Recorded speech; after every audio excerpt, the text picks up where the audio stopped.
안녕하세요. 모퉁이 가스펠입니다. 네, 오늘은 열왕기상인데요. 저희가 1시간 정도를 하다 보니 자료도 많고 또 들으신 분들이 이제부터는 조금 역사적으로 더 어렵게 들어가니 등장인물이 많죠. 그래서 30분씩 끊어서 제가 1편, 2편으로 나누어서 하려고 합니다. 열왕기상 먼저 시작하겠습니다. 솔로몬 이후의 나라의 분열이다. 열왕기상은 솔로몬 이후 나라의 분열, 또 솔로몬 왕국에 대해서 나와 있어요. 다윗 왕의 말년, 그 다음에 솔로몬의 통치, 그리고 솔로몬 이후의 나라의 분열 이렇게 나오는 이야기입니다. 열왕기상 함께 들어가겠습니다. 열왕기 상하 역사적 배경과 목적 함께 보겠습니다. 열왕기 상하는 열왕기서 한 권의 책이었죠. 히브리어 성경으로는 한 권입니다. 네, 나누어져 있는데 역사적인 배경은 무엇인가? 솔로몬의 통치의 때가 나오죠. 그 부강했던 때, 다윗 때보다 더 영토가 확장되었던 솔로몬의 통치, 그리고 그의 아들 르호보암, 솔로몬의 아들 르호보암의 통치가 나오면서 왕국이 분열하는 모습을 보이죠. 그리고 두 왕국이 점진적으로 점점점 쇠퇴해 가면서 네, 아수르와 바벨론에 의해서 완전히 멸망을 당해버리는 그런 과정을 기록한 책입니다. 그렇다면 이것을 언제 적었고 왜 적었는가라는 게 있죠. 누구를 위하여 적었는가, 청중은 누구인가 라는 것을 생각해 볼 수 있죠. 열왕기서는 하나님의 백성이 그 하나님의 백성의 본분을 잃고 멸망의 길을 걷게 되는데 그 결과가 포로 생활이었죠. 그 시작과 그 과정을 기억하여서 하나님을 다시 우리가 바라보아야 한다라는, 하나님을 다시 청종해야 된다라는 것을 메시지를 주기 위하여 기록되었습니다. 그러니 바벨론 시대에 있었던, 바벨론 포로로 있었던 백성을 향한, 그들을 청중으로 한 내용이 되겠죠. 네. 먼저 오늘은 구조 열왕기상부터 보겠습니다. 열왕기상 1장에서 11장은 통일왕국, 다윗의 말년과 솔로몬의 정치.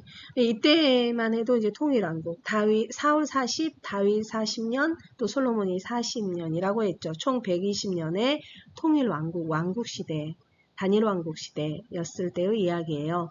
다윗의 말년이 처음에 나오죠. 그리고 솔로몬이 왕위를 이어받고 솔로몬의 통치가 나오면서 11장에 가면 솔로몬의 마음이 하나님을 떠났다라는 그런 이제 멸망으로 가는 그 원인이 되는 그것이 바로 11장부터 시작을 하는 것이죠. 그리고 12장부터 17장까지는 왕국의 분열. 르호보암은 솔로몬의 아들이죠. 르호보암에 속한 유다와 베냐민, 그 다음에 나머지 10지파는 여로보암에게 속해서 우상을 숭배하는 북쪽으로 가버리죠. 베델과 단에 제단을 쌓고 하나님을 잊어버리는 그러한 북이스라엘이 돼버립니다. 그래서 남과 북으로 나누게 되는 거죠. 그런데 르호보암에게는 예루살렘 성전, 유다, 그 성전을 중심으로 한 유다가 있었죠. 예루살렘 성전이 있었다는 거죠. 바로 다윗에게 남겨주신 하나의 불, 하나의 씨앗이 르호보암에게 있었다는 것이죠. 18장부터 22장 마지막까지는 그 북왕국의 아주 악한 왕들, 또 남왕국의 왕들이 이렇게 나오면서 그 중에서 아합 왕이 나옵니다. 이세벨과 시돈의 공주 이세벨과 결혼한 아합 왕이 나오고 그때의 선지자 엘리야가 나오게 되죠. 그래서 우리가 잘 아는 엘리야가 바알의 그 선지자들을 죽이는 장면, 그 다음에 비를 오게 하는 장면, 그 장면이 바로 18장에서 있죠. 그리고 열왕기상의 끝은 아합 왕의 죽음으로 끝나게 됩니다. 처음에 다윗 왕의 노년부터 시작한 열왕기상은 아합 왕의 죽음으로 끝나게 되는 것입니다. 자, 이제 성경책을 함께 보면서 요절과 함께 읽어 나가겠습니다.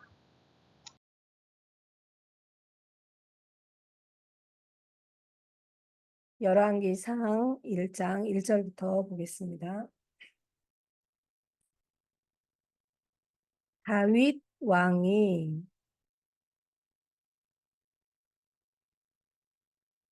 다윗 왕이 나이가 많아 늙으니라고 되어 있어요. 다윗 왕의 말년.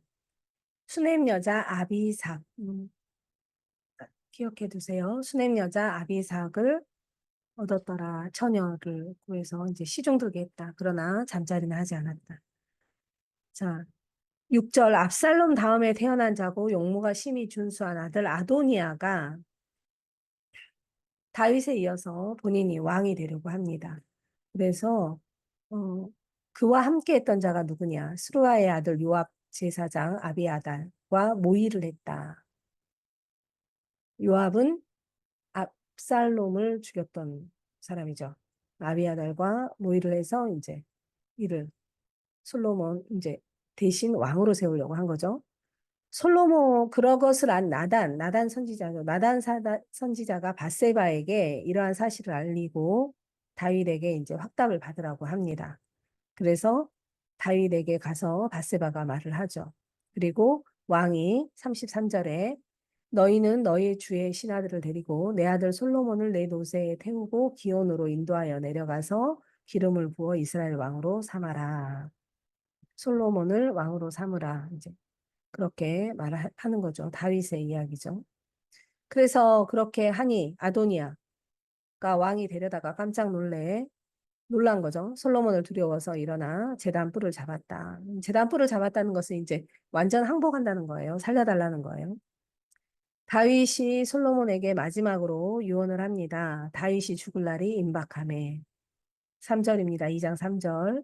모세의 율법대로 기록된 대로 모세의 율법에 기록된 대로 지켜라. 그럼 너는 형통할 것이다.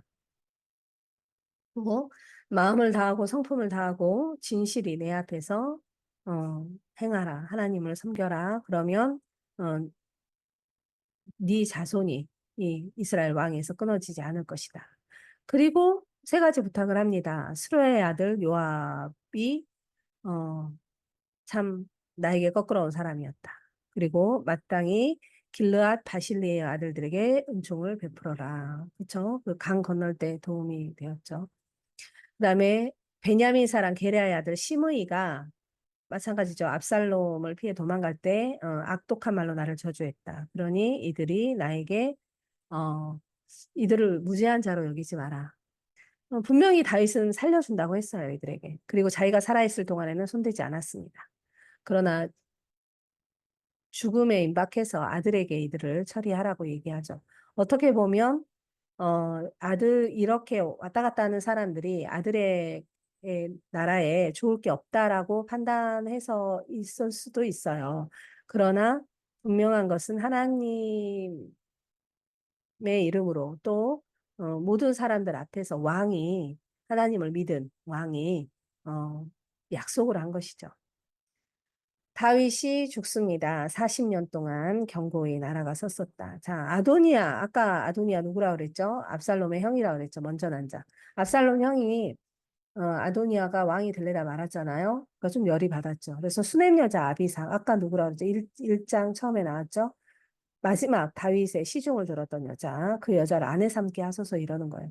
바세바가 생각하기에 뭐 후처는 아니었으니까 왕이 같이 자물자리를 하지 않았더라 이랬잖아요. 그래서 후처는 아니었으니 뭐 괜찮겠지라고 그걸 또 솔로몬한테 가서 얘기를 해요. 그러니까 솔로몬이 뭐라고 합니까? 22절. 어찌하여 아도니아를 위하여 수냄 여자 아비삭을 구합니까? 어떻게 그런 말을 할 수가 있습니까? 그는 내 형이요. 그러니 그를 위해서 너 물러나고 그에게 왕권을 주라라고 그렇게 구하소서. 또 뿐만 아니라 반역을 하려고 했던 아비아달과 요압까지도 구하라고 나한테 말하소서 이러는 거예요.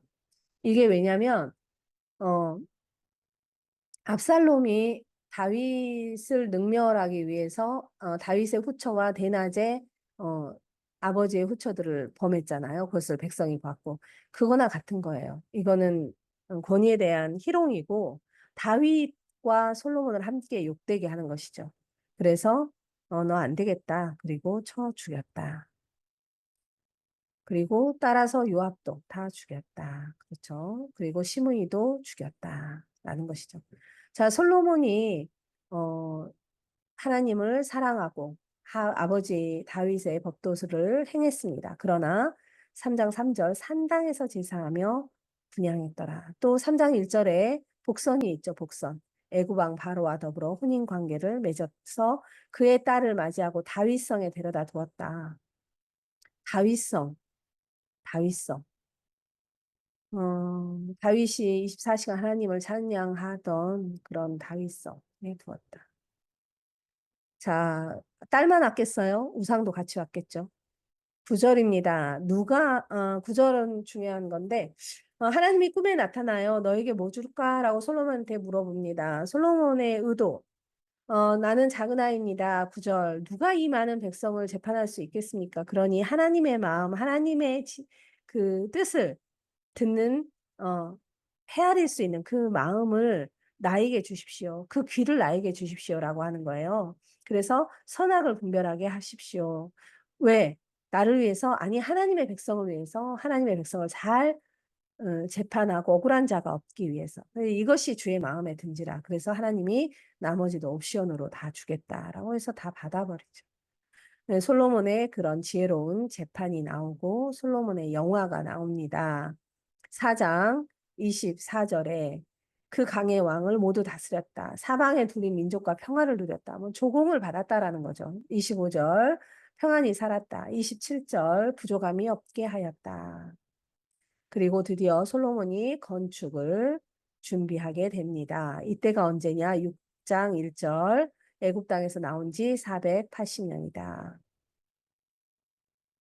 성전 내부 장식 솔로몬의 그래서 전부 다 6장까지 해서 성전을 건축하게 되죠. 다시 다 준비를 해놨었죠. 38절입니다. 솔로몬이 7년 동안 성전을 건축했어요. 솔로몬은 건축왕이었어요. 건축왕.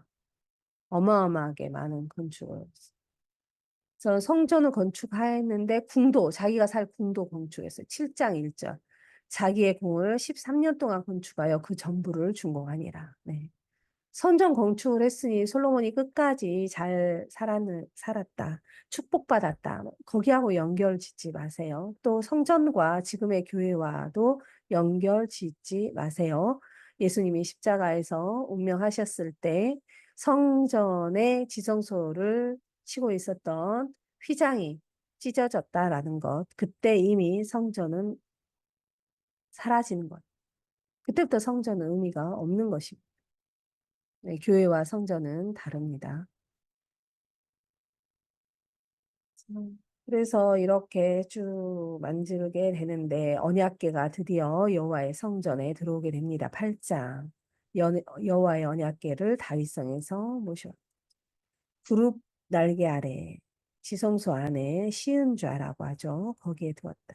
궤 안에는 두 돌판 외에 아무것도 없었으니 뭐가 있어야 돼요? 만나 항아리 그 다음에 아론의 쌍난 지팡이 세 개 있어야 되죠. 근데 이때 두 돌판 외에는 아무것도 없었다. 얼마나 많이 언약궤가 돌아다녔으니까. 네, 그렇죠. 제사장이 구름 위로 말미암아 능히 섬기지 못하였으니 여호와의 영광이 가득 찼다. 자, 이제 성전을 건축하고 솔로몬이 이제 봉헌식을 하는 거예요. 성전에. 어떻게 하느냐? 15절. 자, 하나님께서 다윗에게 말씀하신 것을 이제 그의 손으로 이루었더라라고 이제 백성에게 얘기하시는 거죠. 그리고 솔로몬의 기도에서 25절입니다.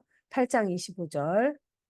하나님께서 내 아버지 다윗에게 말씀하셨지 않습니까? 라고 다윗 언약을 이야기해요. 사무엘 하 7장에 있는. 어, 하나님 앞에서 다윗처럼 하나님을 섬기고 행하면 이스라엘의 왕이 앉을 사람이 내 앞에서 끊어지지 아니하리라고 하신 그 다윗과의 언약을 나에게 지켜주시옵소서라고 말을 하는 것이죠. 그리고 쭉 솔로몬의 기도가 나오면서 9장에 드디어 솔로몬에게 하나님이 나타나서 말씀하십니다. 9장 2절부터 시작하는 것이죠. 아버지 다윗이 행한 같이 하면 너에게 형통하고 견고하게 할 것이야. 그런데 만약에 6절 나의 계명과 법도를 지키지 아니하고 가서 다른 신을 섬겨서 그것을 경배하며 어떻게 한다? 7절 거룩하게 구별한 이 성전이라도 내 앞에서 던져버리겠다라는 것. 성전 의미 없다라는 것입니다. 이때 애굽, 이집트의 힘이 엄청나게 강해져요. 그래서 이집트가 가나안까지 와서 가나안 사람을 죽입니다. 그러니까 이스라엘 민족이 가나안 사람을 완전히 쫓아내지 못했죠. 그 땅에서 블레셋도 남겨두고. 그런데 그 땅에 가나안까지 와서 이집트 사람들이 그 사람들을 죽이고 성읍을 차지해서 그 성읍을 자기 딸, 바로의 딸, 이집트 왕의 딸에게 선물로 줍니다. 솔로몬의 아내. 그 정도로 이집트가 강해졌다라는 것이. 그러니 솔로몬이 그들에게 잘 보이기 위해서 얼마나 사돈을 맺으면서 사돈사돈 했겠어요. 네. 스바의 여왕이 솔로몬을 찾아왔다. 솔로몬은 그 당시에 뭐 왕의 대로를 다 차지했기 때문에 그 스바라는 것은 이디오피아. 어, 거기에도 복음이 되었죠. 그 나중에 이디오피아 내시를 빌립이 세례를 주죠. 네, 신약에서. 솔로몬의 재산과 지혜가 어마어마했다. 자, 11장입니다. 이제 솔로몬의 변심이 나와요. 11장부터. 솔로몬 왕이 바로의 딸 외에도 많은 여자를 사랑했다. 그런데 하나님이 반대했죠. 통혼하지 말라라고 얘기했어요. 2절에. 왜? 그 여자들이 너의 마음을 돌려서 그들의 신을 믿게 한다는 것입니다. 그 말씀이 사실이 돼버렸어요. 3절. 왕은 후궁이 700이고 첩이 300명이라. 왜 이랬을까요? 그의 여인들이 왕의 마음을 돌아서게 했다라는 것이. 9절입니다. 솔로몬이 마음을 돌렸어. 어디로? 이스라엘의 하나님 여호와를 떠나서 그 여인들에게, 그 여인들이 섬기던 신들에게 마음을 돌렸습니다. 솔로몬은 천국을 갈 수 있을까요? 갔을까요? 알 수 없어요. 네. 13절입니다. 오직 내가 이 나라를 다 뺏지 아니하고 내 종 다윗과 내가 택한 예루살렘을 위해서 한 지파를 내 아들에게 주리라. 하나님은 말씀하세요. 다윗이 나에게 한 행위가 너무 기특함으로 내가 너에 대해 그 아들이니까 바로 너에 대해서 멸망을 주지 않겠다. 대신 너까지는 눈을 감고 네 다음의 자식에 대해서 이 재앙을 줄 것인데 그러나 다윗과의 약속을 생각해서 한 지파, 한 등분, 씨앗 그것을 너의 아들에게 남길 거야 라고 약속을 하시죠. 그리고 하나님이 적을 솔로몬의 적, 이스라엘의 적을 세우십니다. 14절 에돔 사람 하닷을 일으켰다. 그리고 23절 엘리아다의 아들 누손을 일으켰다. 그리고 그 나라 안에서 여로보암의 손을 들어서 여로보암 신하였죠. 여로보암에게 너에게 10지파를 주겠다. 그러니 네가 솔로몬처럼 행하지 말고 다윗처럼 나를 잘 따르면 그 10지파를 튼튼히 세우게끔 그래서 그 나라를 너에게 영원히 견고하게 해주겠다라고 합니다. 그리고 하나님은 다시 말씀하시죠. 36절, 11장 36절. 다윗이 항상 내 앞에 등불을 가지고 있게 하리라. 왜냐하면 다윗이 내 명령과 윤리를 잘 지켰기 때문이다. 그리고 솔로몬이 죽습니다. 북쪽에 아까 말씀드렸던 여로보암이 잠깐 솔로몬의 눈을 피해 애굽으로 피해 있다가 솔로몬이 죽었다 하니까 오죠. 그래서 10지파를 데리고 반란을 일으키게 되죠. 르호보암이 참 마침 너무도 어리석게 솔로몬과 함께 정치를 했던 노인들의 이야기를 듣지 않고 나이 든 경륜자의 이야기를 듣지 않고 자기와 함께한 젊은이들의 말을 듣고 백성에게 악한 말을 해요. 그래서 백성들의 마음이 갈라져서 완전히 돌아서서 여로보암을 함께하게 되는 것이죠. 자, 솔로몬의 아들 르호보암에게는 유다 족속과 베냐민 지파, 두 지파밖에 남지 않아요. 그래서 여로보암은 10지파를 데리고 이제 북쪽으로 올라갑니다. 그러나 중요한 것, 여로보암에게는 예루살렘 성전이 없었어요. 예루살렘 성전에는 누가 있습니까? 하나님이 있죠. 그래서 백성들이 제사를 지내러 예루살렘 성전에 갔다가 하나님이 있는 르호보암, 남유다로 다시 돌아가서 자신에게 오지 않을 것이다. 또 자신을 죽이는 적들이 일어날 것이다. 라고 두려워하게 돼요. 하나님이 분명히 너에게 맡기겠다 했는데 두려워하게 됩니다. 그래서 음, 그 마음에 그 두려움이 행동으로 나타나죠. 어떻게? 28절, 12장 28절 두 금송아지를 만들어 놓고 애굽에서 너희를 인도해낸 신이야. 마치 출애굽기 32장처럼 그렇게 말을 하죠. 그리고 그것을 베델에 하나, 단에 하나 북쪽에다 두고 여기에 와서 절해. 여기에 와서 제사 지내. 번제해 라고 얘기하는 것이죠. 그런데 제사장이 있어야 되잖아요. 그러니 31절 보통 사람으로 제사장을 삼습니다. 내 맘대로. 그리고 32절 뭐 절기가 있어야 되잖아. 그러니 15째 날로 절기를 정해서 유다 절기와 비슷하게 하는. 어떤 잘못을 했어요? 네, 우상을 만들어 제단을 쌓고 제사장도 자기 마음대로 뽑고 절기도 자기 마음대로 정했습니다. 그렇게 해서 네, 하나님의 노를 완전히 사게 만드는 것이죠. 그때 하나님의 사람 한 사람이 어, 나타나서 이 베델에서 로부터 와서 이야기합니다. 너희 그러지 말아라. 하나님의 벌이 있을 것이다. 그 말을 들은 왕이 좀 와서 나랑 같이 밥을 한 끼 먹고 가라. 그러니 그 베델의 선지자가 8절, 13장 8절이죠. 물도 마시지 마라 그랬어. 하고 왔던 길로 다시 돌아가죠. 그때 베델에 늙은 선지자가 있었어요. 이제 나이 많은 선지자. 이는 진짜 선지자였겠죠. 이는 어, 북쪽에 함께 있었던 선지자였죠. 과거에 하나님을 믿었었던 사람이겠죠.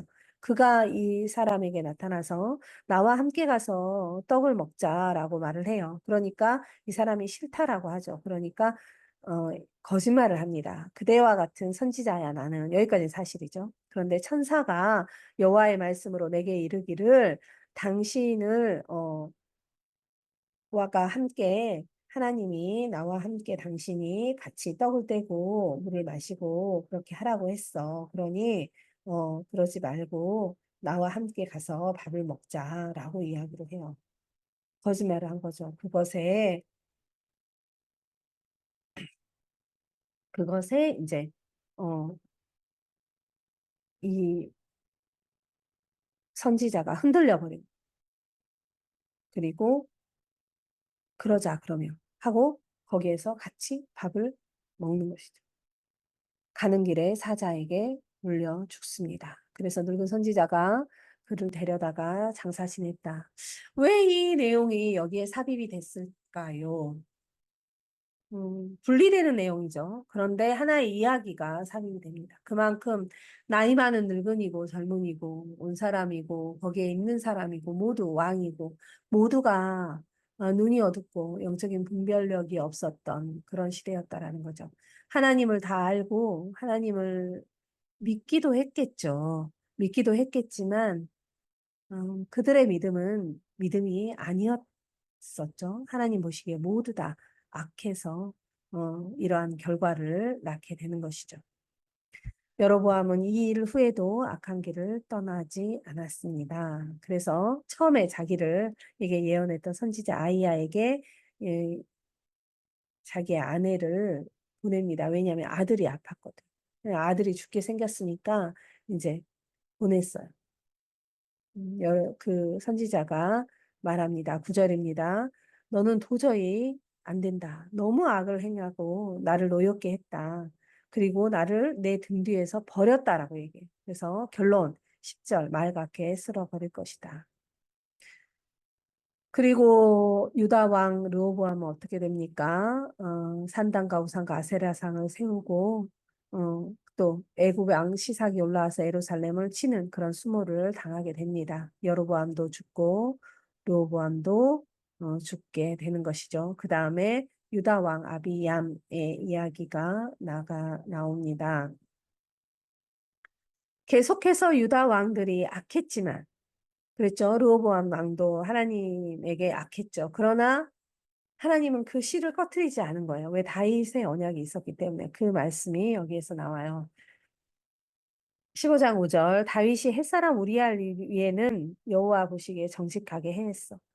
그러므로 모든 일을 어기지 않았다. 그러니 예루살렘 그 남유다의 그 다윗의 자손에게 등불 하나를 남겨놓겠다라는 말씀이에요. 그리고 나서 이스라엘 왕 그리고 어, 유다의 왕이 계속 번갈아 가면서 나와요. 역시나 계속해서 악한 행동을 했었죠. 이스라엘의 왕 시므이 여로보암의 길로 행했다. 그리고 시므이가 낳은 오므리가 사마리아 산을 사서 성읍을 건축, 옴기리 뭐 이렇게 외운다고 하죠. 오므리가 사마리아의 성읍을 만들고 거기를 수도로 합니다. 그래서 너무 악해도 너무 악한 그러한 길로 걷게 되죠. 그 오므리가 그 오므리가 낳은 아들이 바로 아합 왕. 아합 왕은 극치입니다. 극치. 아주 우상 숭배의 극치. 그것도 모자라 시돈 사람 왕 시돈의 공주를 데려와요. 이세벨이라는 공주를 데려오는데 시돈은 지중해에 있는 항구 도시. 아주 정말 우상 숭배의 극치를 이룬 절정을 이룬 그런 나라에서 공주를 데려 역시 혼자 안 왔겠죠. 우상 끌고 들어왔겠죠. 그래서 바알을 위하여 제단을 쌓고 아세라상을 만들었다라고. 또 손대지 말라는 여리고성 무너진 여리고성을 건축해서 또 아들이 죽게 되지요. 이때 엘리야가 나타나요. 엘리야가 나타나서 어, 사역을 하게 되는 것이죠. 아방, 이세벨, 그리고 엘리야. 엘리야가 처음 시작을 사르밧 과부의 집에서 시작을 합니다. 아주 가난한 과부였죠. 12절 나와 내 아들을 위하여 음식을 만들어 먹고 죽겠습니다. 음식이 한 번밖에 안 남았다는 것이지. 근데 엘리야가 그거 나한테 달라 이래요. 그래서 통에 밀가루가 떨어지지 않을 것이다. 말대로 되죠. 그리고 그 여인의 아들이 병으로 죽었는데 엘리야가 살아냅니다.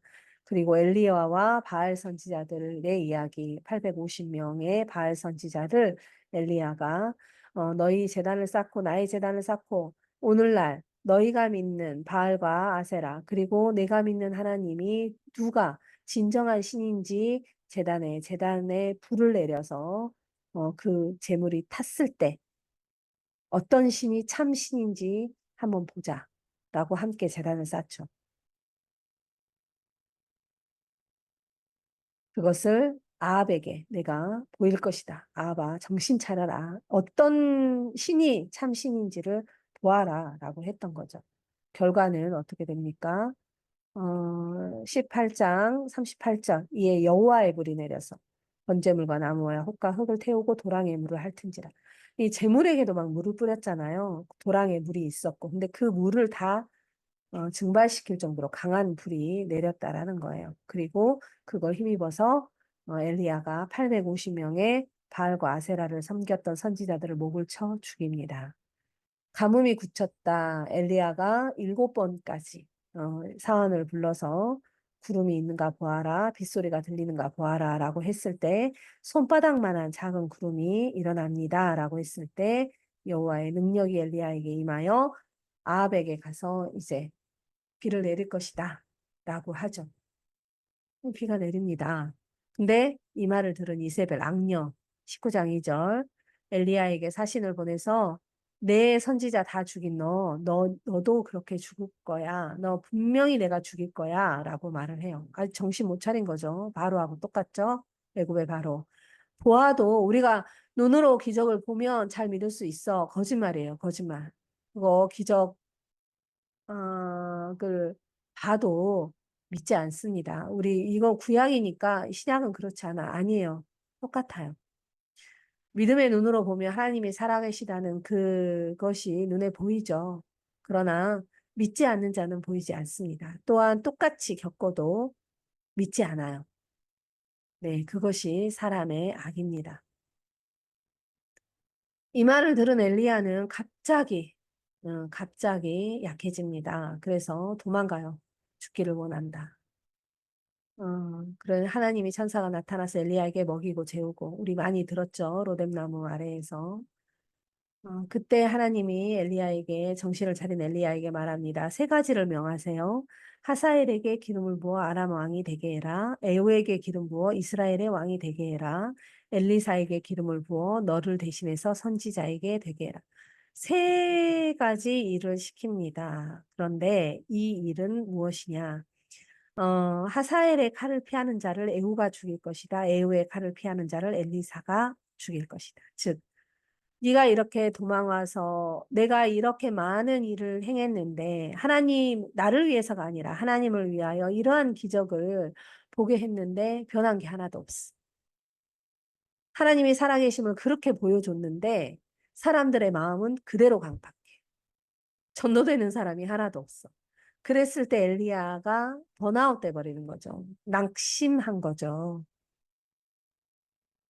그때 하나님이 엘리야를 충분히 쉬시게 한 다음에 말씀하세요. 18절.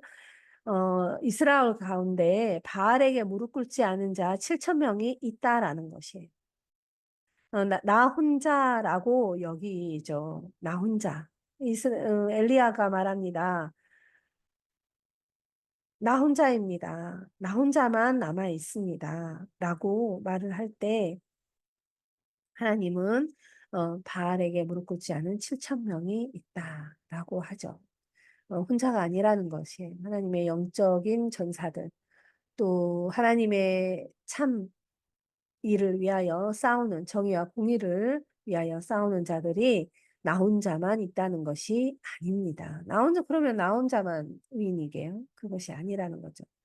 자, 엘리야가 엘리사를 만나죠. 엘리사는 좀 꽤 부잣집 아들이었던 것 같아요. 12겨릿소를 앞세우고 밭을 갈았는데 겉옷을 엘리사 위에 던진다. 겉옷을 던진다는 것은 무슨 의미라고 했죠? 네, 권위를 어, 준다. 내 권위를 너에게 전가시킨다. 뭐 이런 뜻이 능력을 너에게 전가시킨다. 이런 뜻이라고 했죠. 네. 자, 아람 왕과 그 후로 아람과 이스라엘이 전쟁을 두 번을 치르는데 그때마다 하나님의 사람을 이 악한 아합 왕에게 보내십니다. 그래서 아합 왕이 승리를 이루어요. 언제까지 하나님이 포기를 안 하실지. 그죠? 그래서 아합 왕이 두 번 승리를 하게 돼요. 그럼에도 불구하고 아합 왕이 그 결론은 무엇이냐? 전쟁에서 아람 왕을 죽이고 전멸시켜야 되는데 살려. 왜? 인간적인 생각으로. 내가 너를 살려줄게. 베다단 34절에 나오죠. 20장 34절. 내가 너를 살려줄게. 너희 아버지에게 빼앗은 모든 성읍을 내가 당신한테 줄게. 이래. 이제 이 사람이 죽게 생겼으니까. 그러면 그러든지 말든지 죽였어야 돼. 그럼 다 자기 손에 잡잖아. 근데 이제 조약을 맺어. 그래, 내가 너 살려줄게. 나랑 잘해보자. 그래서 한 선지자가 아합에게 깨닫게 하죠. 어, 뭐, 아합 왕에게 내가 멸하기로 작정한 사람을 내 손에 네가 놓아줬다라는 하나님의 말이죠. 어떤 한 사람이 포로를 데려와서 너 이 사람 죽여, 잘 지켜, 죽여 했는데 이 사람이 놓쳤어. 그거 어떻게 해야 됩니까? 그러니까 아합 왕이 그래. 그 놓친 놈을 죽여야지, 대신. 그렇죠? 하나님이 당신에게 아람 왕을 죽이라고 했어. 근데 당신이 봐준 거예요. 싸바싸바 해서 조약을 맺었어. 그러니 당신이 이제 죽어라. 너 도저히 안 되겠다. 하나님이 두 번의 승리까지 줬는데 도저히 안 되겠다라는 거죠. 자, 아하방이 그 틈에도 나봇의 포도원이 좋아 보였어요. 그래서 그 포도원을 차지하려고 했는데 나봇이 안 판다 해. 그러니까 이제 시무룩이 된 거야. 이 아내 이세벨, 악녀라 그러지, 악녀. 악녀가 걱정하지 말고 밥이나 먹고 있어라. 내가 뺏어올게. 이런 거야, 남편한테. 그래가지고 가서 나봇을 죽이고, 정말 무죄한 자죠. 무죄한 자를 죽이고, 그것도 거짓 증인들을 세워서 죽여요. 왕을 모함했다라는 그런 반란을 일으키려 했다라는. 하나님이 굉장히 악하게 보는 겁니다. 거짓 증인, 뭐, 억울한 재판. 무죄한 피, 이거 굉장히 악하게 보는 거예요. 그래서 완전히 희생양을 만들어버리고 죽이고 그 땅을 빼앗아요. 그것이 엘리야에게 하나님이 얘기를 하는 것이죠. 그렇게 했으니 이세벨, 그 여자가, 그 성읍에서 개들에게 먹힐 것이다. 그리고 아합 왕을 내가 죽일 것이다. 가만히 두지 않게. 그러니 그 말을 엘리야가 아합에게 전해요. 아합이 말합니다. 뭐 옷을 찢고 굵은 배로 몸을 동이고 금식하고 이제 회개 모드로 가는 거야. 회개 모드. 마치 니느의 왕처럼 풀이 죽어 다니는 거예요. 예, 힘으로. 아합이 예, 하나님 말합니다. 아합이 내 앞에서 겸비함을 내가 보느냐? 엘리야에게 말하는. 그래 한번 살려주자 또. 그래서 이 망함을 그 대에 있게 하지 말고 그의 자손에 대해 아들에 대해 망하게 하겠다. 내가 좀 더 지켜보겠다 이러는 거예요. 자, 선지자 미가야가 아합에게 경고한다라는 말이에요. 자, 이때 남유다의 왕이 여호사밧이시라는 왕이었는데 이는 북이스라엘 사람하고 좀 그 나라하고 같은 나라라고 생각을 한 거야. 우리가 친하게 지내자. 그런데 길르앗 라봇이라는 곳이 원래 우리 땅 아니었냐. 그런데 아람이 차지하고 있으니 우리가 전쟁에 우리 둘이 힘을 합쳐서 남북이 힘을 합쳐서 아람에게 그거 길르앗 라못을 뺏어오자 이래요. 그러니까 이제 너에게 선지자가 있느냐? 한번 기도 한번 해보라고 해라. 하나님의 뜻을 물어라라고 하죠. 그때 아합이 물어보니까 이제 선지자들이 오케이 좋습니다. 가서 이제 뭐 뺏어오십시오 이러는 거예요. 뭐 하나님이 뭐 또 왕께 붙였습니다. 왕의 손에 붙였습니다. 근데 이제 그 중에 선지자 중에 하나 미가야라는 선지자가 있는데 걔는 꼭 이제 안 좋은 말을 하거든. 그 선지자들하고 다르게. 그러니까 이제 그런 말을 하는 사람이 있다. 그러니까 그 애를 불러와야 되겠다. 불러오는데 아니나 다를까 미가야 그래. 당신 거기 가면 죽는다. 여호와께서 말씀하신 것이다. 나는 절대 여호와가 하신 말씀을 바로 전하는 거 외에는 못한다. 내가 보니 당신의 선지자에게 거짓의 영이 들어가서 그런 말을 하는 것이다. 기분 겁나 안 좋거든. 아합 왕이 그 말을 듣고 미가야를 어떻게 했겠어요? 가둬, 가둬. 아, 듣기 싫은 말. 성공하고 잘 된다고. 아, 옳습니다. 좋습니다. 진짜 왕의 말이 옳습니다. 가서 싸워서 이기고 차지하고 뺏어 오십시오. 이래야 되는데 듣기 싫은 말 했어. 가둬버려. 그래서 아합 왕이 변장을 하고 전장터에 들어갑니다. 참 희한하죠. 여로보암의 아내가 선지자한테 갈 때도 변장을 하고 가죠. 근데 알아보고 아들이 죽게 되죠. 근데 아방이 변장을 하고 전장에 들어가서 참 무심코 던진 활에 맞아 죽습니다. 음. 그래서 그 병거를 사마리아 못에 씻음에 개들이 그의 피를 핥았다. 네, 유언대로 된 것이죠. 유다 왕 여호사밧이 이스라엘과 더불어 화평했다. 그리고 이스라엘 왕 아하시아 왕은 하나님을 노하시게 하고 어, 여로보암의 길을 쫓았다라고 합니다. 네, 이럼으로써 열왕기 하가 상이 마치게 되는데요. 다윗의 말년부터 아합의 죽음까지 이세벨은 아직 살아 있어요. 아합의 죽음까지 였습니다. 네, 이상입니다. 오늘 열왕기상 함께 하셨는데요. 열왕기상이 우리에게 주는 영적 교훈이 무엇인지 한번 살펴보겠습니다. 바벨론 포로가 된 이스라엘 민족은 이제 이 열왕기상을 읽고 있는 청중이 바벨론 포로기에 있는 이스라엘 민족이라고 그랬죠. 그 민족은 과거에 자신들이 영화를 누렸던 다윗과 솔로몬, 그때의 번영된 나라의 모습을 그리워하고 기억합니다. 그렇겠죠.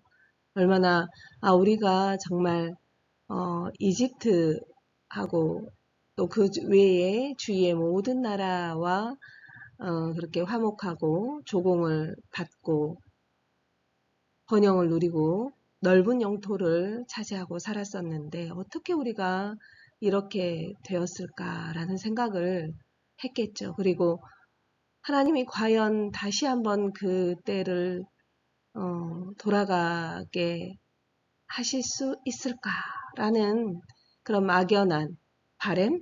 네, 이런 게 있었겠죠. 번성하던 왕국이 왜 이런 비참한 유랑자의 모습이 되었는지 하나님께서 이들의 그런 종교 혼합주의와 우상숭배와 타락함과 왕의 타락과 이 모든 것을 보고 심판하셨지만 그것이 끝인가? 라는 것을 이스라엘은 많이 되뇌이고 살았을 것입니다.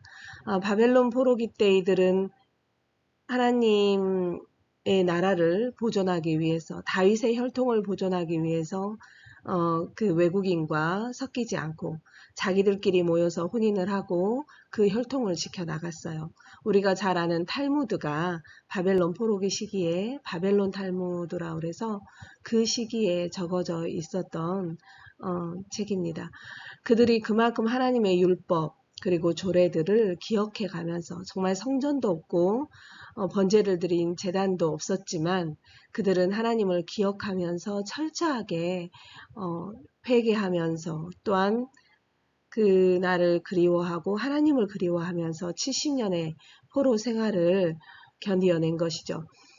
전부 모든 백성이 그랬는가라고는 말할 수 없죠. 그러나 대부분의 백성들이 그랬기 때문에 페르시아가 세계를 제패했을 때 각자 너희의 나라로 돌아가라 했을 때 그 레위 사람들과 이스라엘 민족들이 다시 그 폐허가 된 나라에 돌아가서 성전을 짓고 살겠다라고 생각을 하고 70년이면 한 2세대 정도 됩니다. 보통 우리가 한 세대를 30년 정도 보잖아요. 근데 그 2세대에 일구어 놓았던 그 모든 것을 버리고 그 땅을 떠나게 되는 것이죠. 그런 열왕기상이 지금 우리 현재의 우리의 모습에 어디에 적용해 볼 수 있을까를 생각해 봅니다. 과거 내가 하나님과 얼마나 친밀한 사이였는가? 과거 내가 하나님과 얼마나 교통하며 정말 나의 기도를 옆에서 들으신 듯한 그런 하나님과 교제하며 행복한 신앙생활을 했었을 때가 언제였던가? 과연 하나님이 내 인생을 이대로 끝나게 하실 것인가? 다시 한번 그때의 그 기쁨과 하나님에 대한 그 충만한 감사가 넘쳐나는 그러한 삶으로 나를 인도하실 것인가? 내가 언제 어떻게 해야 지금 이 상황에 이 어둠의 골짜기에서 빠져나와 다시 한번 그 하나님과의 친밀한 기쁨을 누릴 수 있겠는가라는 생각을 해볼 수 있죠. 많이 어려운 시기입니다. 경제적으로도 많은 분들이 어려움을 겪고 있고 또 정치적으로도 혼란스러운 때이죠.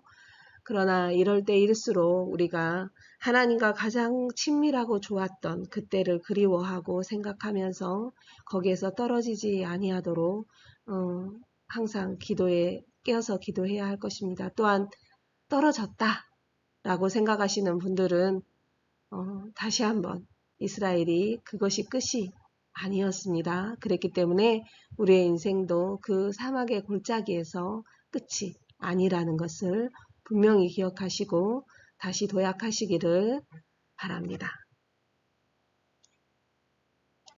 제가 여러분에게 열왕기상에 대한 질문을 드리겠어요. 질문 첫 번째입니다. 열왕기상에 나오는 하나님이 사랑이라고 느끼셨다면 어떤 말씀에서 느끼셨는가라는 것을 한번 나눠보고 싶어요. 두 번째, 하나님의 뜻과 인간의 선택이 다를 때 하나님은 어떠한 반응을 보이셨나요? 우리 하나님이 계획하신 하나님의 계획과 하나님의 뜻, 또 인간의 자유의지가 늘 이렇게 서로 이야기되고 그런 상황이죠. 우리가 늘 부딪히죠. 그런 하나님이 인간을 이렇게 예비하셨다. 인도하신다. 하나님의 뜻이다. 아니다. 뭐 이런 거와 또 나의 선택이 분명히 있지 않은가라는 게 이 열왕기상에 늘 나와 있어요. 이 성경을 읽다 보면 내 뜻, 하나님 뜻이 교차되면서 또한 일치되면서 어떠한 일이 벌어지는지를 우리가 볼 수 있습니다. 그것을 한번 나누어 보고 싶습니다.